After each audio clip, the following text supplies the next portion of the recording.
Hello, good morning বন্ধুরা। আজকে 31 December. আজকের দিনটা 2023কে আমরা মিস করব। তো এই দিনটার জন্য সবাই অপেক্ষা করে থাকে, সবাই প্রোগ্রাম করে, পিকনিক যায়, ঘুরতে যায়। তো আমার কিছু কাজ ছিল যে না, আজকে সকালবেলাটা উঠবো। একটু দেরি করেই উঠেছি, কারণ ছেলেটা একটু শুয়েছিল। তো আমি বললাম থাক, শুয়ে আছি, তাহলে একটু দেরি করেই উঠবো। তো দেরি করে ওঠা হলো। উঠে কালকে কিন্তু আমি প্রচুর কাজ করেছি, কালকে অনেক কাজ হয়েছে। আমি ভাবছি যে 2023টা তো শেষ হয়ে যাচ্ছে, তো এই শেষের মধ্যেই যত কাজ আমার বাকি ছিল, যেগুলো আমি ঘরে করতে পারিনি, সেগুলোকে কমপ্লিট করব। তো সেগুলো আমি করেছি, আমার মানে আর দিচ্ছে না। কালকে রাত্রির ধরে অনেক কাজ করেছি। তো চলো তোমাদের দেখাই। তো আমার ঘরটা কি একটু খালি খালি লাগছে না? এই জায়গাটা, হ্যাঁ খালি লাগবে। তো এইখানটাতে যে আমার মেশিনটা ছিল, এই যে মেশিনটা ছিল, আমি এটাকে সরিয়ে দিয়েছি, পরিষ্কার করেছি। প্লাস আমি যে আলমারিটা আছে, এটাকে একটু পরিষ্কার করেছি, ওপরটাকে পরিষ্কার করেছি। করে এবার নিচে কত নোংরা হয়েছিল জানো, একদম রোডের সামনে, মানে জানলাটার সামনেই আমাদের ঘর। তো সেই কারণে না বড্ড ঘরের মধ্যে ধুলো ভর্তি হয়ে যায়। এত ধুলো হয়েছে যে মানে প্রতিদিন মুছলে মনে হয় তাও ধুলো যাবে না। সব সময় ওই জানলাটা আমার খোলা থাকে। এখন শীতকাল বলে তাই আমি সবসময় বন্ধ রাখি। তো ওই যে আমার মেশিনটা ছিল, তো আমি মেশিনটা নিয়ে বারান্দায় চলে এসেছি। তো বারান্দাটাকেও আমি একটু ঠিক করেছি। আর এইখানটাতে আমি মেশিনটা নিয়ে এসেছি, এখানটাতে নিয়ে এসেছি কারণ আমি তাহলে সিঁড়িটার পাশ দিয়ে দেখতে পাবো যে কি আসছে না আসছে। আর এখানটাতে আমি একটু গুছিয়ে নিয়েছি, এই জায়গাটা একটুখানি গুছিয়ে নিয়েছি। আর এটা হচ্ছে আমাদের সেই সরস্বতী পুজো হয়েছিল বাড়িতে, তো এই ঠাকুরটা রয়েছে। তো আবার এই ঠাকুরটা চলে যাবে যখন, আবার সরস্বতী পুজোর দিন নতুন ঠাকুর আসবে।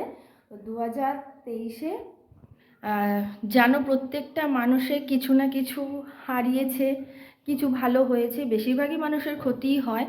তো এরকম আমারও একটু সমস্যা হয়েছে, মন খারাপ, মনটা ভালো নেই, অনেক কিছুই ধরো তোমরাও মিস করেছো, আমিও করেছি। তো এই 2023টাকে আর চাই না, যা হয়ে গেছে হয়ে গেছে।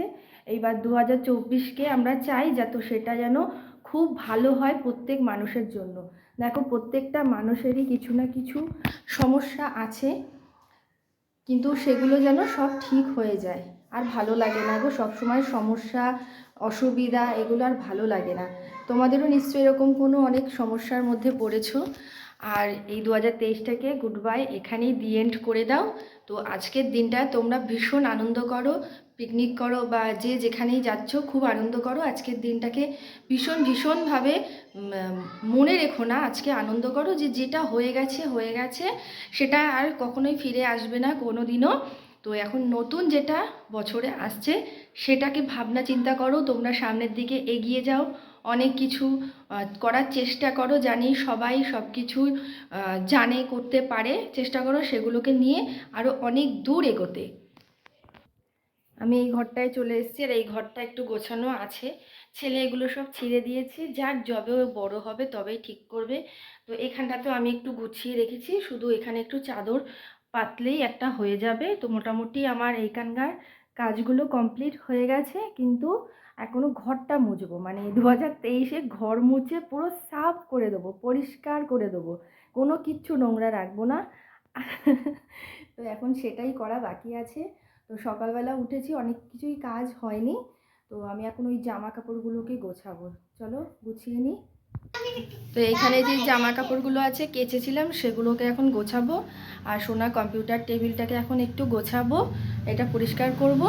আর সব পরিষ্কার করে একদম যাতে কেউ না বলতে পারে যে নোংরা আছে, চেষ্টা করব। বাচ্চা নিয়ে সত্যি সম্ভব হয় না পরিষ্কার করা।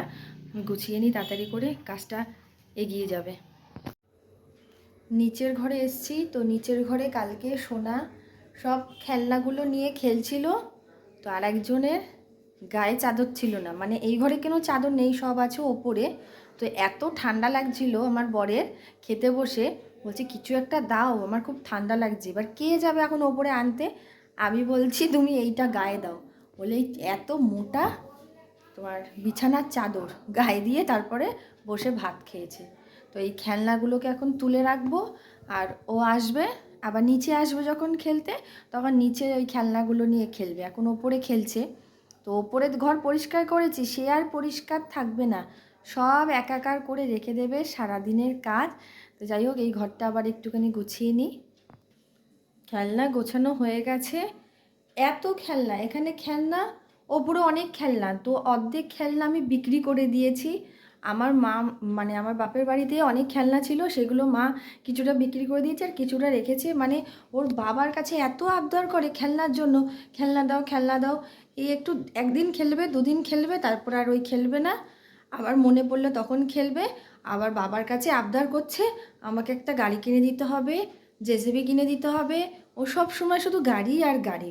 আর তাই ওর বাবাও নিয়ে আসে, আমি দিই না বলে তাই আমার কাছে বায়না করে না যে মা এটা দাও।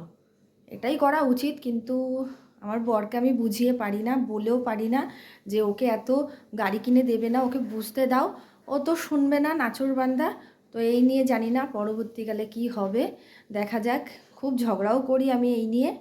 তো এটাই করা উচিত, বাচ্চাদেরকে এত কিছু যা চাইছে সঙ্গে সঙ্গে দেওয়া উচিত নয়। কি করব, আর বললে কথা শুনছে না। সকালের পরিবেশটা ভীষণ ভালো লাগছে। আর দেখো আমাদের স্থলপদ্ম কি সুন্দর ফুটে আছে গাছে। এটা কিন্তু চেঞ্জ হয়ে যাবে, এই যে পিঙ্ক কালার আস্তে আস্তে এই সাদা থেকে পুরো পিঙ্ক হয়ে যাবে। আমার ভীষণ ভালো লাগে। কালকে 7খানা ফুটেছিল গাছের মধ্যে। তারপরে দেখো ডালগুলোকে তোমাদের দাদাভাই বেঁধে দিয়েছে, ভেঙে দিয়েছিল বলে ডালগুলোকে বেঁধে দিয়েছে। বেঁধে দেওয়ার পর এখন আর কেউ ফুল দিতে পারে না। কি দারুণ ফুলটা। একটা জিনিস দেখাই তোমাদের, এই দেখো আমি যে বেগুন গাছটা লাগিয়েছি, এই বেগুন গাছটায় ফুল ধরেছে। এই যে গাছটায় বেগুনের ফুল ধরেছে, আমি তো ভীষণ খুশি। তো আর একটা জিনিস কালকে আমি হঠাৎ করে দেখলাম, সেটা হচ্ছে এই দেখো কি মজা, আমাদের লঙ্কা গাছটা, এই দেখো একটা লঙ্কা হয়ে আছে।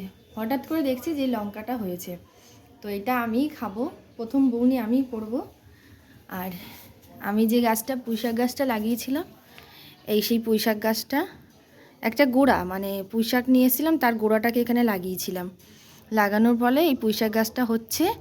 আর ওই লঙ্কার চারাটা মানে দানা নিয়ে ওখানে ফেলে দিয়েছিলাম, আর ওইটা লঙ্কা গাছটা হয়েছে। বেগুনের চারাটা কিনে লাগিয়েছিলাম, সব মরে গিয়ে ওই একটা গাছই বেঁচে আছে। এই যে গাছটা একদম গেছে পুরো, আর কোনো ফুল নেই। এই যে কড়ি ফুটে আছে। ও সকালবেলাটা না এই পদ্ম ফুল দেখলেই না মন ভরে যায়। ওপরেও কত ফুল ফুটেছিল, সব গোলাপি হয়ে একদম ঝরে যাচ্ছে। এখনও প্রচুর কাজ বাকি আছে। এই জামা কাপড়গুলো কাচবো, বাসন ধোবো, প্রচুর কাজ। তোমাদের দাদাভাইকে বলেছি মাংস রান্না করতে। তো এটা কি মনে হচ্ছে মাংস, দেখো একদম পুরো গলে ভর্তা বানিয়ে দিয়েছে। তো ও একটি এক্সপেরিমেন্ট করতে গেছিলো, ও যতবারই করতে যায় এরম হয়ে যায়। এই আমাদের খাবার রেডি। তো মাটন তো আর মনে হচ্ছে না, ঝোল টোল কাই কিচ্ছু বুঝতে পারছি না, পুরো মাটন গলে গেছে। খেতে আর অতটাও টেস্টি লাগছিল না। তো খাওয়া দাওয়া এই মাত্র শেষ হলো। আর রোববার হলেই না আমার খেয়ে উঠতে উঠতে 4টে, তারপর ছেলেকে শোয়াই। তো আজকে শোয়াবো না, আজকে বাপের বাড়িতে যাব। তো খাওয়া দাওয়া ওই রকম হলো, অমন রান্না করেছে, তো আর বলার মতো না।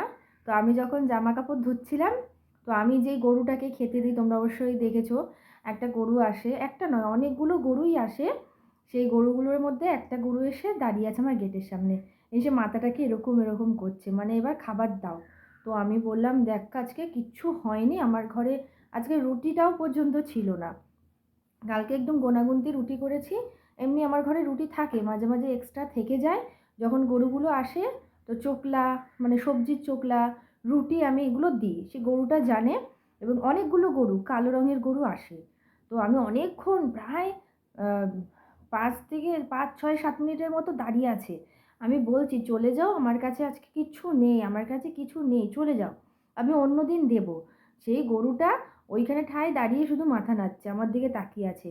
তো আবার আমি বললাম চলে যাও চলে যাও করতে করতে, তো পাশ দিয়ে কে আসছিল, হেই হেই করলো, তারপর গরুটা চলে গেল। তার পেছনে দেখি আরেকটা ষাঁড় আসছে, এসে আমার গেটের সামনে দাঁড়িয়ে আছে।